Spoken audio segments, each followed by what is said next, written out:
You're listening to episode number 30, the first of two episodes covering Tesla, Elon Musk, and the EV revolution, titled The EV Paradigm Shift. Introduction. Dear listener, you don't really know the company until you buy the stock. It has happened to me a few times. We did hundreds of hours of research, bought a stock, and that act of buying activated new senses. I started seeing new angles. Something similar happened to me with Tesla, except I didn't buy the stock, I bought a car. In late June 2019, I bought a Tesla Model 3.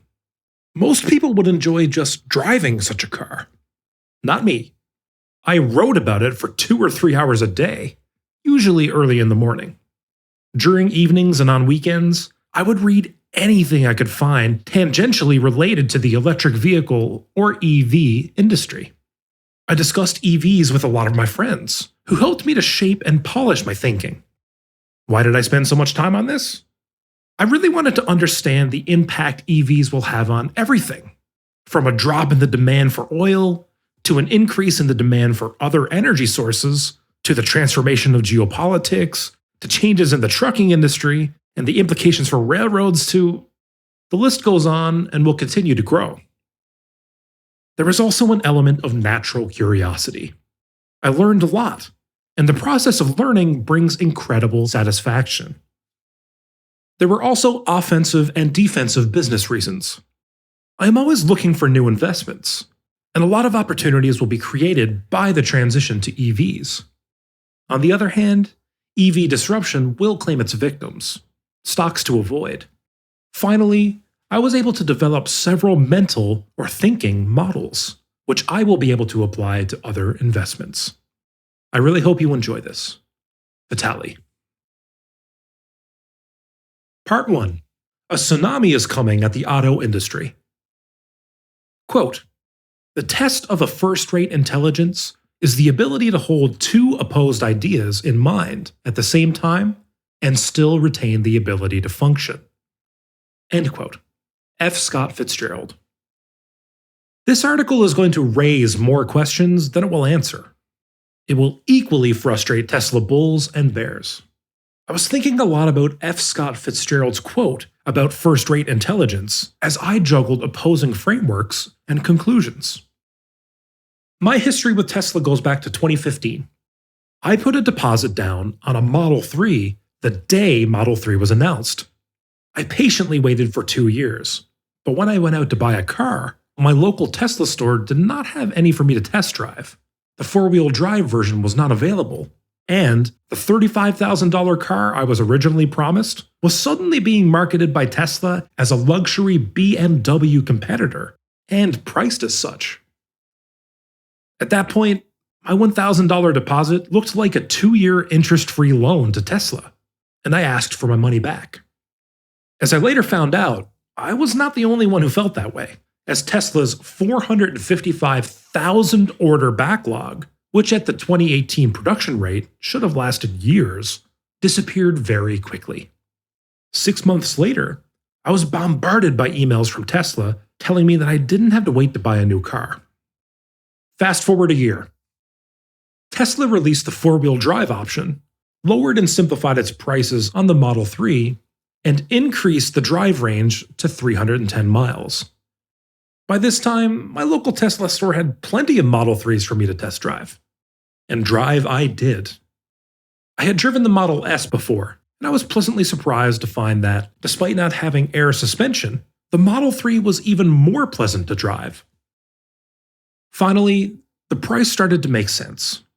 The four-wheel drive version, with a 310-mile driving range and a premium interior, had a price out the door of $51,000. With $9,000 of federal and Colorado tax credits, the net cost to me was around $42,000. Yes, dear listener, you paid for almost a quarter of my car. My car came with 2 keys that looked just like credit cards. I have not used them at all. The car is connected to the Tesla app on my iPhone through the 4G network and Bluetooth. I can completely control the car from my iPhone app. If it is hot or cold outside, I can turn on the AC or heater from my phone. I can see where my car is at any time.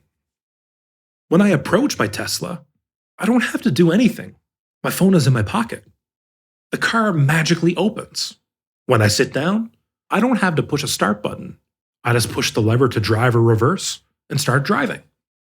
Because no combustion is happening in the electric engine, my car makes no noise when I drive. When I'm done, I put the lever on park, get out of the car, and it automatically locks. Tesla made very radical interior design choices.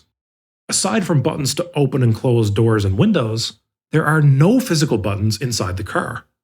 All buttons and other controls are virtually placed on a giant tablet. I can control the stiffness of the steering wheel, turn the regenerative braking on and off, or set the quickness of acceleration as if choosing settings in a video game. In fact, the car can also turn into a video game. The Model 3 comes with a dozen video games that you can play when the car is parked or waiting for a supercharger to fill it up. The games are controlled by the real controls of the car. There is a driving video game that my daughters love where you use Tesla's real steering wheel and brake to drive a virtual car. The Model 3 is really a computer, an iPad on wheels. The iPad-looking tablet and minimalistic design, which sits right in the middle of the front console, at first seemed a bit odd, but it felt natural once I was in the driver's seat. The software interface of the tablet seemed very Apple-like. It was not designed by engineers for engineers, something Microsoft would do, but by human beings for human beings. The alarm clock radio controls of my wife's Honda Odyssey, or my German SUV, now my wife's car, now feel a bit like dumb phones versus smartphones, an important theme of this article. When you buy a traditional car, what you get on the day of purchase is what you get to use for the rest of your car's life. The Model 3, however, improves every month or so with software updates. These aren't just cosmetic user interface changes to the display. After one of those updates, Model 3 owners woke up and discovered that their rear seats were heatable. The hardware was already there. The software update activated it. Tesla constantly releases new features, from arcade games to upgrades to the security system, through software updates. I've owned the car for a bit over 2 months, and so far it is the best car I've ever had. Just as with a slight benefit of hindsight, it is easy to see how smartphones, whether or not made by Apple, are the future of mobile phones. I can see that electric cars are a tsunami that's coming straight toward the automotive and transportation industries and their supply chains. It's just hard to say yet when it will land on shore and wipe out or replace the internal combustion engine, or ICE, car. But it's clearly a question of when, not if. Electric is the car of the future. That's as clear to me as rain. Part 2. Why the gasoline car to the EV is like the horse to the car. The complexity of the traditional ICE car is mind-boggling. There are several thousand moving parts that are interconnected by belts and gears and need to be constantly oiled and cooled. Air must be continuously pulled into the mix with gasoline to achieve combustion. While the ICE engine is large, heavy, and internally combusts many times each second, the electric engine is exponentially simpler. It is much lighter and smaller, and you can count the number of moving parts on your right hand. It can be mounted right on the axle. This removes a lot of complexity in car design. This is the punchline. The engine is the most complex and important part of the ICE car, and it is one of the least complex parts of the EV, and perhaps surprisingly, the least important one. Let's pause for a few seconds and admire the brilliance of electric car design. It took me owning the car for a few weeks to fully inhale its brilliance. An ICE engine needs to be revved up to 1,500 to 6,000 RPMs to get optimum torque. Then shifting gears results in the desired speed. The electric engine instantly gets to maximum torque. By increasing or decreasing RPMs, the desired speed is achieved without any gears. None. Every time you add gears between the engine and the wheels, you add complexity and lose power. This is why ICE cars are only 30% efficient, while EVs are 80% efficient. Let's say you wanted to turn a two-wheel drive ICE car into four-wheel drive. Now you need to transmit the power from the engine, which sits at the front of the car, to the back of the car. The power has to go through even more oiled metal parts to make it to the back wheels, so you lose power and reduce gas mileage. The EV solution to four-wheel drive is very different. You just put another watermelon-sized engine on the rear axle, and you double the power of the car. This is where it gets interesting. The second engine adds some weight and cost, but it doesn't increase the complexity of the car, and it results in better fuel efficiency. The second engine increases the efficiency and range of the vehicle because the EV actually generates electricity when you brake, through regenerative braking. Instead of pushing on the brake when you want to slow down, you let off the gas pedal. The car continues to roll by momentum and turns the electric engine, which now, instead of consuming electricity, generates electricity, recharges the battery, and also slows down the car. Thus, you get regenerative braking. And because two engines produce more electricity than one, the second engine increases the EV's range. Because EV engines sit on top of axles, the whole concoction looks a lot like a skateboard with a battery lying flat between the axles. Tesla pioneered this design. It results in several benefits. First, the absence of transmission means there is nothing bulging down the center of the car, and thus there is more space inside the cabin. Second, you have empty space up front, which can be used for storage. That's called the frunk. There is a significant safety benefit to the frunk. It serves as a giant bumper. In a front-end collision, the frunk absorbs the energy of the impact, whereas in an ICE car, the engine absorbs the energy and then transfers it directly into the cabin, impacting the driver and front seat passenger.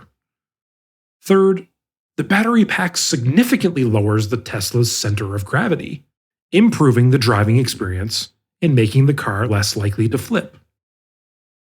Fourth, because the electric engine produces greater initial torque, EV cars are quicker than ICE cars. My Model 3 goes from 0 to 60 in 4.4 seconds.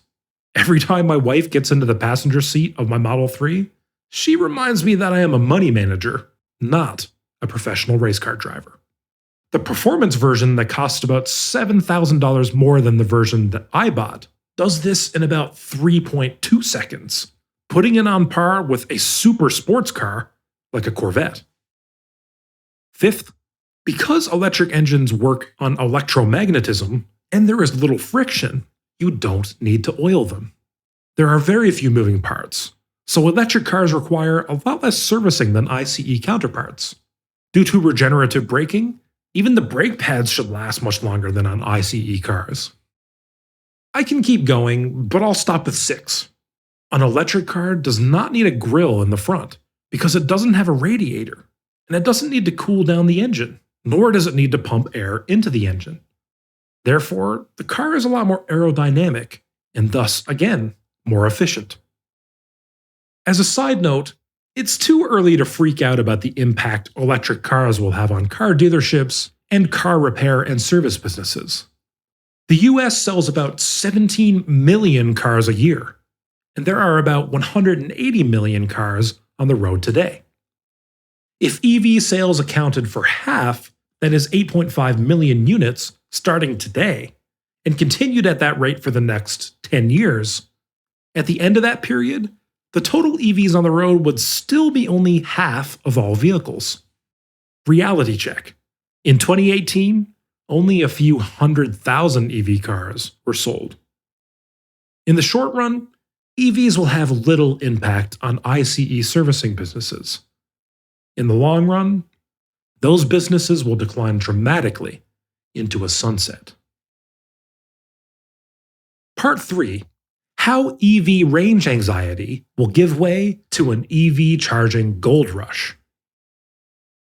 Range anxiety is a real thing when you buy an EV or consider buying one. But charging has not been an issue for me at all. My Model 3 came with a portable charger. My garage, like most others, has a 110-volt outlet. At 110 volts, my Model 3 is charged about 4 miles of range per hour. It would take 3 days to fully charge the car. I hired an electrician, and $650 later, my garage is wired with a 220-volt outlet, the same voltage your traditional washer and dryer use. If I bought a special charger from Tesla for $500, it would be hardwired into my 220-volt outlet and charge my car at 45 miles an hour. I used the portable charger that came with the car, plugged into the 220-volt outlet, and my car is charged at 30 miles per hour. It would take roughly 10 hours to fully charge the battery. Remember, the total driving range is 310 miles. When I come home, I park my car in the garage and I connect the charging cable, and an hour or two later, the car is fully charged. I cannot tell you how much I do not miss gas stations. Tesla recommends not fully charging on a daily basis. That's not good for the health of the battery, and regenerative braking does not kick in if the car is 100% charged. I drive 20 miles most days. The average American drives 30 miles per day.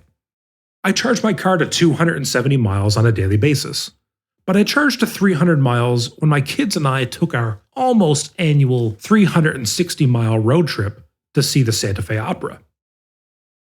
Tesla has about 1,600 superchargers around the country. Superchargers output higher voltage and thus charge a car at about 400 to 500 miles per hour. Well, kind of. The first 80% of the charge is at that rate, and the last 20% is at 1/3 of that speed. A third of the way into our Santa Fe trip, we stopped at a supercharger in Salida, Colorado. We didn't need a full charge to make it to Santa Fe, and 20 minutes later, we were on our way. Our hotel in Santa Fe had a 110-volt outlet in the parking garage that they let us use for free, and thus the car got an additional charge of 40 miles a day while it was parked. Some hotels offer what Tesla calls destination chargers, which are basically 220-volt outlets equipped with Tesla's small charger, which charges a Model 3 at about 30 to 45 miles per hour. Plenty of charge if you're staying overnight. Was this as convenient as an ICE car? Of course not. Tesla's supercharger in Salida was in the middle of nowhere, so we couldn't go to lunch, and we ended up walking around for 20 minutes. If we had needed a full charge, it would have taken an hour. For our drive back, we found a Santa Fe supercharger located in the parking lot of a shopping mall, so the kids and I spent 20 minutes in a coffee shop. At the beginning of the trip, I was mildly concerned about running out of juice before we reached Santa Fe. However, we were accompanied by perfect weather, and the car guesstimated within just a few miles how much energy it would take for us to reach our hotel. There are about 110,000 gas stations in the US, so you can be quite mindless about keeping gasoline in your car. With an electric car, you don't have that luxury. Yet. Side note, 3 years ago, on the same drive from Santa Fe to Denver, we discovered that there is a 60-mile stretch that doesn't have a single gas station. We were driving on fumes and ended up buying gasoline from an entrepreneurial restaurant owner at $10 per gallon. She stored gasoline just for such occasions. We gladly paid the price, and I explained to the kids that while some people might call this gouging, it was capitalism at its best. If she were driven by altruism, she would run out of her stored gas very quickly, and we'd have been stuck in the middle of nowhere, calling for a tow truck. We need to transport ourselves out of the gas station paradigm when we think about EV charging. I'd like you to think about what it takes for oil to be extracted and turned into gasoline. Oil is drilled from deep in the ground in an often desolate place on land or the ocean, and is transported by pipeline or boat, often thousands of miles. Then it has to go through a complex purification process called refining, to be converted to a form that gasoline engines can utilize. Next, the refined gasoline has to be transported hundreds more miles. It has to be stored and then tucked again into gas stations, which are basically retail stores that sit on top of very flammable 12,000 to 24,000 gallon gasoline tanks. The fact that we actually have 110,000 such locations around the country amazes me. When people think about charging electric cars, the first thought that comes to mind is, so you're going to put charging stations at gas stations. You are going to have long lines of people waiting to charge their cars, since it takes much longer to charge an electric car than to fill a car with gas. It will never work. We need to change the paradigm. EVs are plugged into the existing electrical infrastructure that powers everything around us. Electricity is ubiquitous, so you are no longer tied to a station with tanks buried underneath it. Everyone in the US, except the homeless, lives in a dwelling, most of them in houses that have garages, and thus their own quote-unquote gas stations, just as I do. I suspect homeowners with garages will be the early adopters of EVs. This is 2/3 of the country. But let's say you live in an apartment and you don't have a garage. Most of us spend a few hours a week shopping at grocery stores. Once penetration of electric vehicles increases, you'll have charging stations in grocery store parking lots. You'll park your car to go shopping, plug it in, come back 30 minutes later, and your car will be charged. Capitalism will take care of building out the charging infrastructure. Here's my prediction. At some point, we'll have a charging station mini stock bubble as companies raise capital to do a land grab. Grocery stores will be using charging stations to attract customers, and soon, those that can't offer that service will lose customers. Come to think of it, charging stations will be in all parking lots, from restaurants to office buildings. EV charging will turn into another revenue source for parking lot owners. I guesstimate that it costs about $8 to fully charge my car at home, about 2.5 cents per mile, and $18 or 6 cents per mile at the Tesla Supercharger. My local utility charges 11 cents per kilowatt, and Tesla charges 24 cents.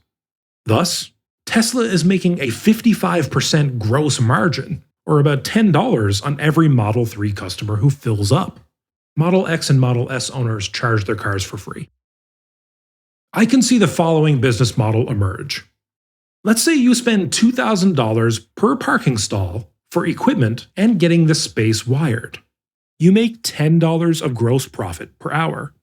You pay a third to the parking lot owner. You get to keep $7. Let's say each stall is utilized 5 hours a day, a number I just picked from thin air. That's $12,000 a year per stall in pre-tax profit, or about 6 times return on investment.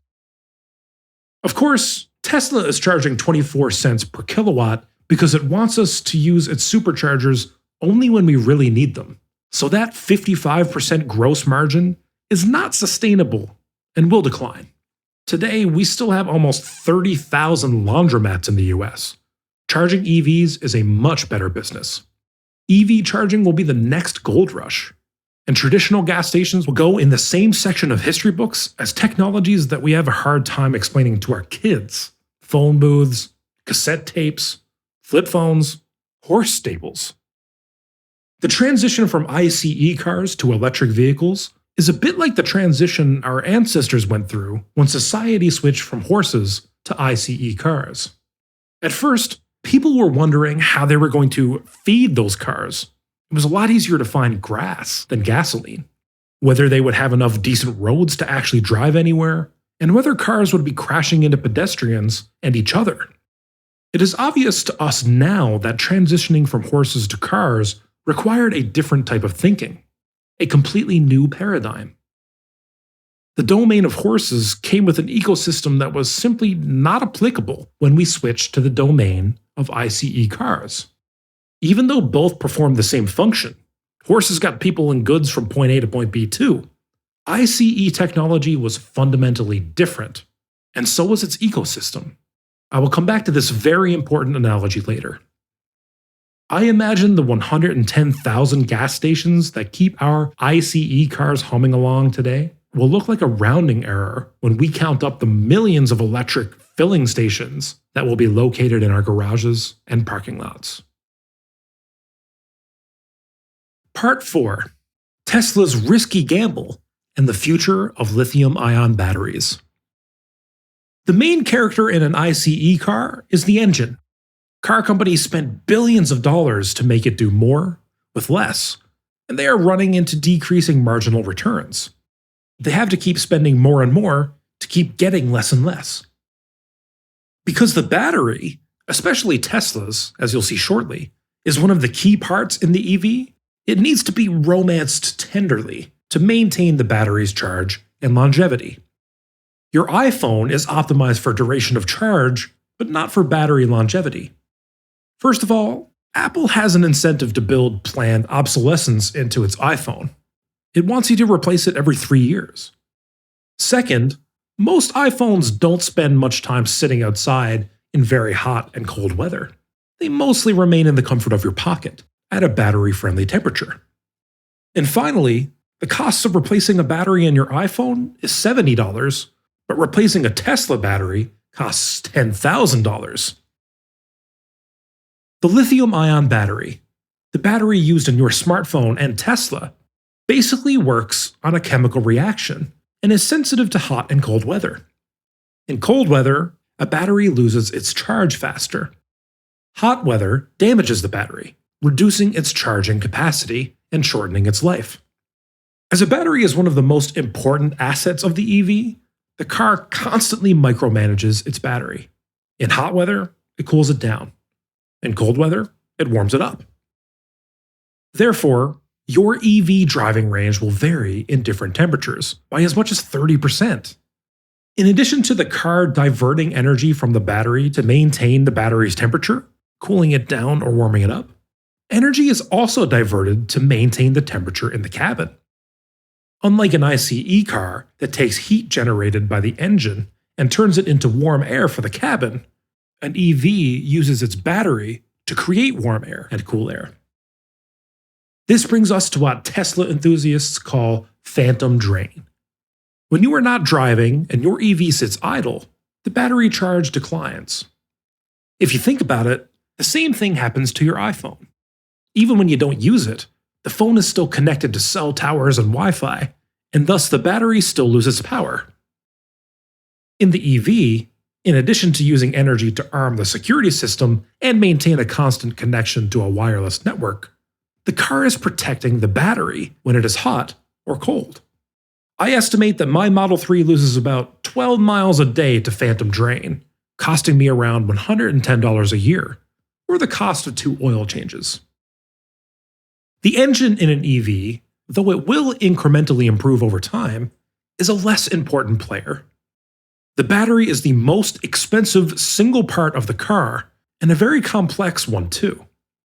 Tesla doesn't own the battery cell technology, that is, AA-looking battery units, that goes into its batteries.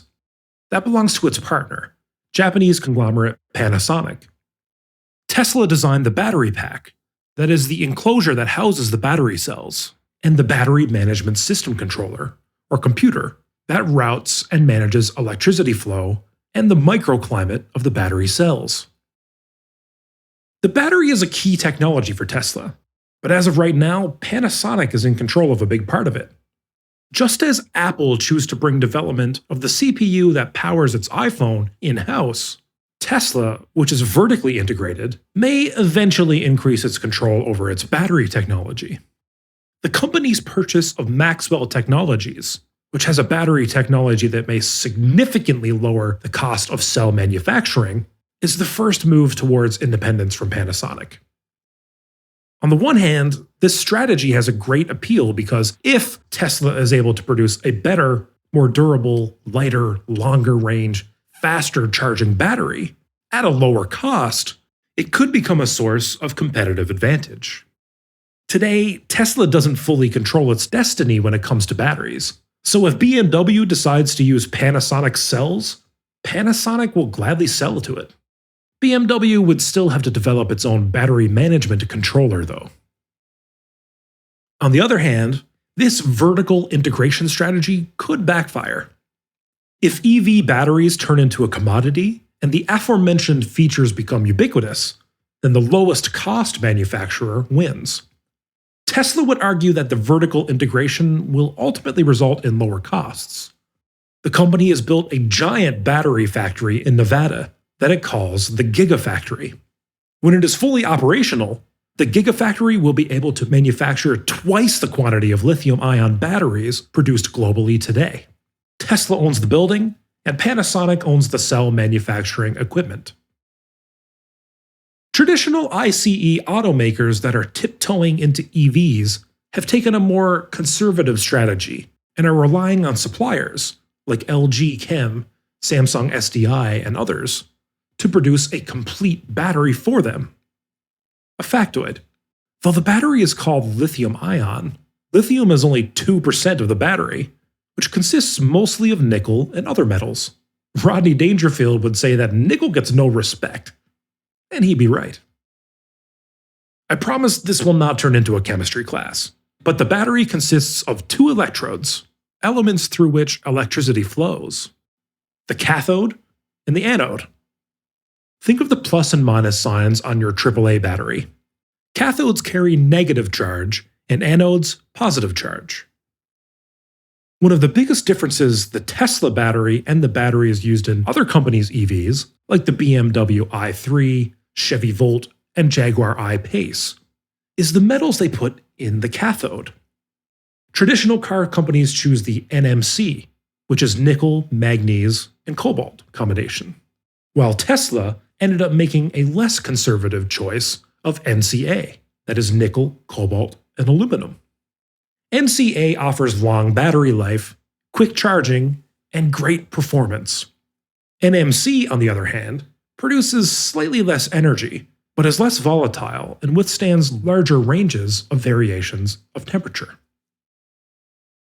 Tesla chose a more potent and more volatile cathode chemistry and elected to control its volatility by trying to manage the macro environment of the cells by a special design of the battery enclosure, in order to cool or warm the battery cells as needed.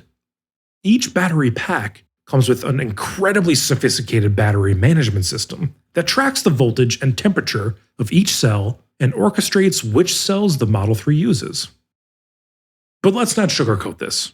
The Tesla battery has better performance by almost every measure except safety. This is the reason that from time to time you'll see a video of a Model X or Model S catching fire on social media. In all fairness, though, Tesla catching fire makes great headlines because Tesla is the new, exciting kid on the block. If local news reported every time a GM or Ford vehicle caught on fire, it would have no time to broadcast other news. According to FEMA, approximately 1 in 8 fires responded to by fire departments across the nation is a highway vehicle fire. I suspect FEMA is referring mostly to ICE cars in this statement, as it covers the period from 2014 through 2016, when Tesla had very few cars on the road. A Tesla bull, that is Tesla's PR department and Elon Musk, and a Tesla bear, that is a short seller, debated Tesla safety in an article that I'll link in the show notes. You decide who's right or wrong. I choose not to worry about plane crashes when I board a plane. For decades, I chose not to worry about auto accidents and fires when I got into my car that had 20 gallons of combustible liquid in the tank. And today, I choose not to worry about an exploding battery in my Model 3. I am doing this not because I am ignorant, but because, even if the Tesla bear is right, Tesla fires are still incredibly low probability events. If I wanted to avoid this along with all the other risks of modern life, I'd be living in a cabin deep in the woods, where I'd still be risking an attack by a not-so-modern bear. Also, if you take a close look at this short seller spreadsheet, which I'll link in the show notes, that tracks every death Tesla has been involved in globally since 2013, including accidents like concrete falls on Tesla and BMW strikes Tesla, you'll see that over the past 20 months, from 2018 and 2019, only 4 people died in burning Teslas, despite the company's skyrocketing deliveries of Model 3s in that period. It is unclear if they died because of fire or from injuries sustained in the accidents. Lithium-ion batteries are a technology of the late 1980s. They were improved in the 90s and the early part of this century at a somewhat slow pace, especially if you compare them with semiconductors, which have followed Moore's law, doubling in speed every 18 months. The rate of improvement has accelerated over the past decade, in large part thanks to Tesla, and the cost per kilowatt hour declined from $446 in 2013 to $127 in 2018. Considering that the Model 3 comes with a 75 kilowatt hour battery, the approximate cost of the battery has declined from $33,000 to $10,000. From the perspective of how much it will likely evolve over the next decade or two, EV battery technology is still in its infancy. Until recently, it had little incentive to improve. It was good enough for your flashlight and clock radio.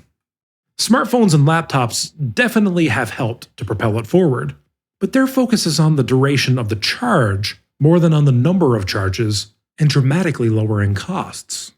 These objectives are a bit mutually exclusive. As we transition from ICE cars to EVs, the value of the prize will explode, as today car industry sales exceed $2 trillion. Tens, if not hundreds of billions of dollars will be poured into improving the battery. Future EV batteries will have longer range, last longer, and charge faster. Tesla has already gone through 3 reformulations of its battery. My $50,000 Model 3 has the latest version, which happens to charge faster than the $90,000 Model X or the $80,000 Model S that Tesla sells today. And maybe the Model 3 catches fire less. Or maybe that's wishful thinking on my part. Let me clarify that, while in the short run, battery technology is going to be a very important differentiating factor, in the long run, the EV battery will likely turn into a commodity, and the differentiating factors will be software and self-driving. An EV is a giant computer on wheels, and historically, as computer hardware becomes commoditized, most of the remaining value was in software. Part 5. Are electric cars good for the environment? My wife loves driving the Model 3. But not for all the selfish reasons I like to drive it. It is fast and quite the iPad on wheels. But because she feels she helps the environment. Is she right? Unlike an ICE car, which takes fuel stored in the gas tank, combusts it in the engine, and thus creates kinetic energy, Tesla takes electricity stored in the battery pack and converts it directly into kinetic energy.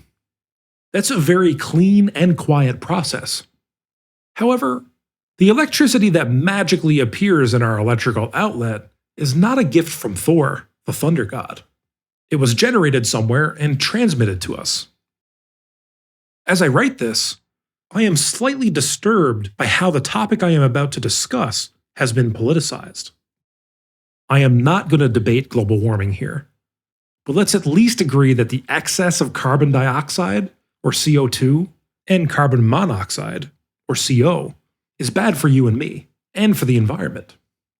If you disagree with me, start an ICE car in your garage, roll down the windows, and sit there for about 20 minutes. Actually, please don't, because you'll die. So let's agree that 1 billion cars emitting CO and CO2 is not good, and that if we emit less CO and CO2, it is good for air quality.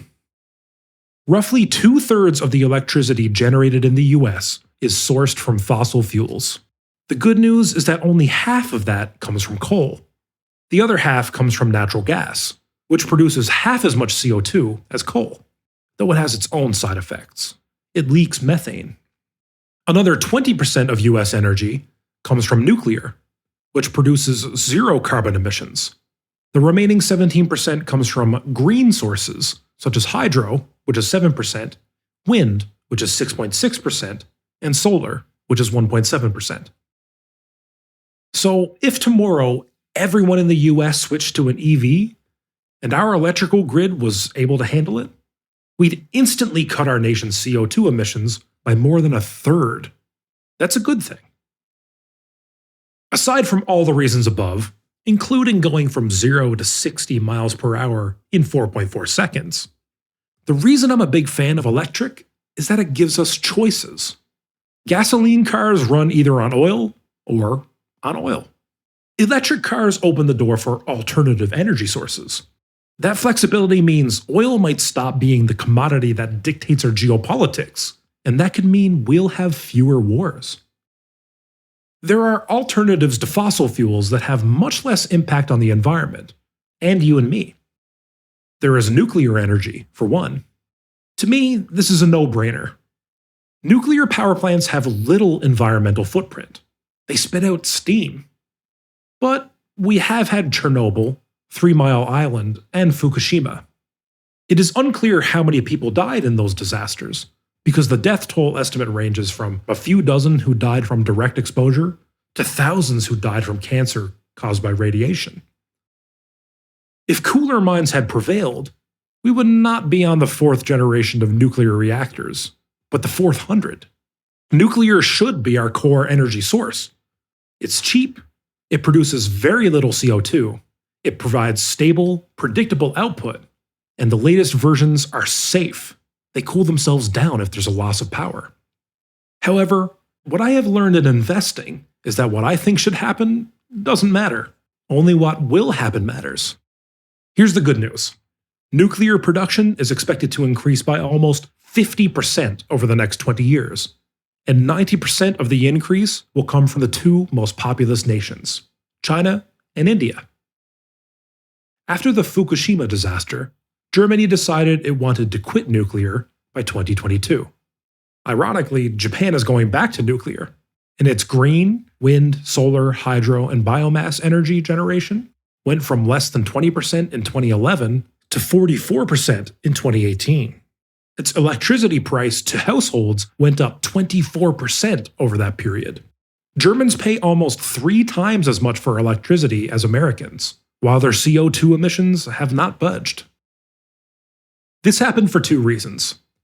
First, wind turbines and solar replaced nuclear, which produced little CO2. Second, Mother Nature is not predictable, even in Germany. On a cloudy day, solar output drops. And if the wind doesn't blow, wind turbines don't turn. And peak, coal, or gas-fed power plants have to come online to fill in the gap. Peak plants are smaller, usually less efficient power plants that produce more CO2 per kilowatt hour than larger plants.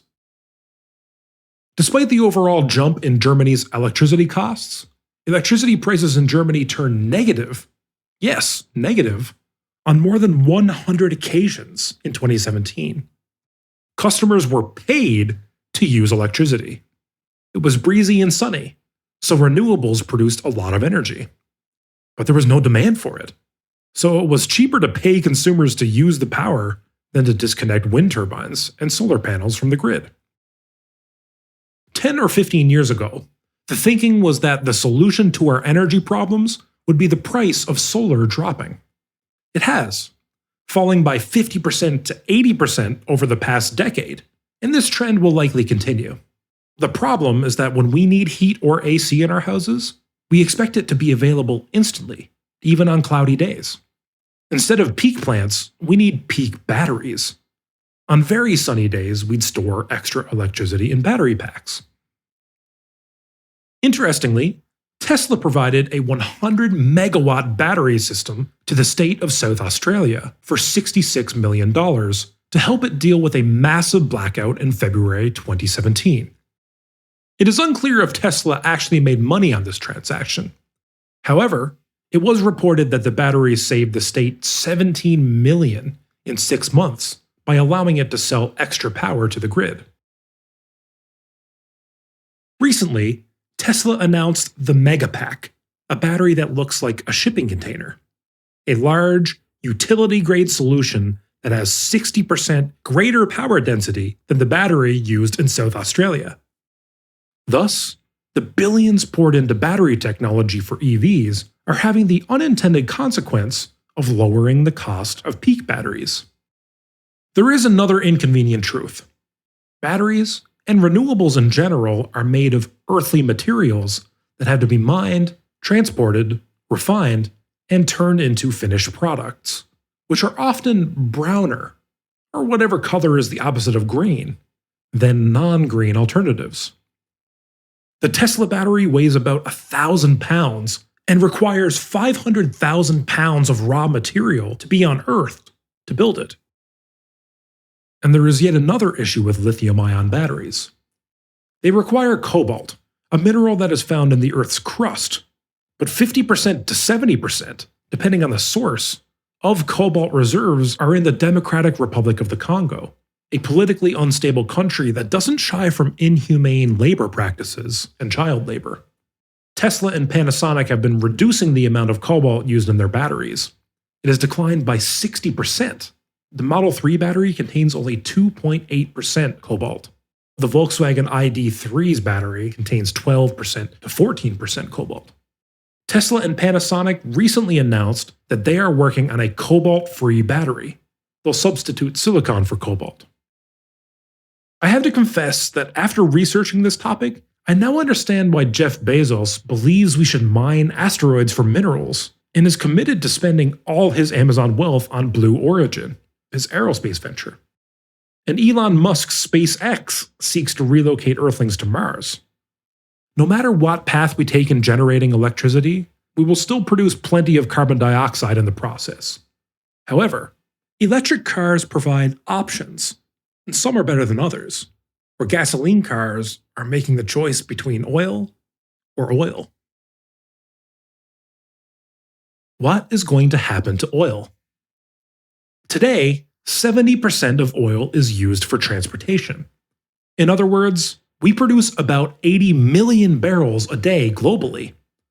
Of that, 60 million barrels go to cars, trucks, and airplanes, and the rest goes for plastics, heating, and other uses. As EVs start taking market share from ICE cars, the demand for oil will decline. If in 5 or 10 years EVs are 20% of the total cars on the road, then demand for oil will drop by 12 million barrels a day. Oil production requires a significant upfront investment, and thus oil companies will have a strong incentive to pump as much oil out of their wells as they can for as long as they can, as long as their marginal extraction cost is below the price of oil.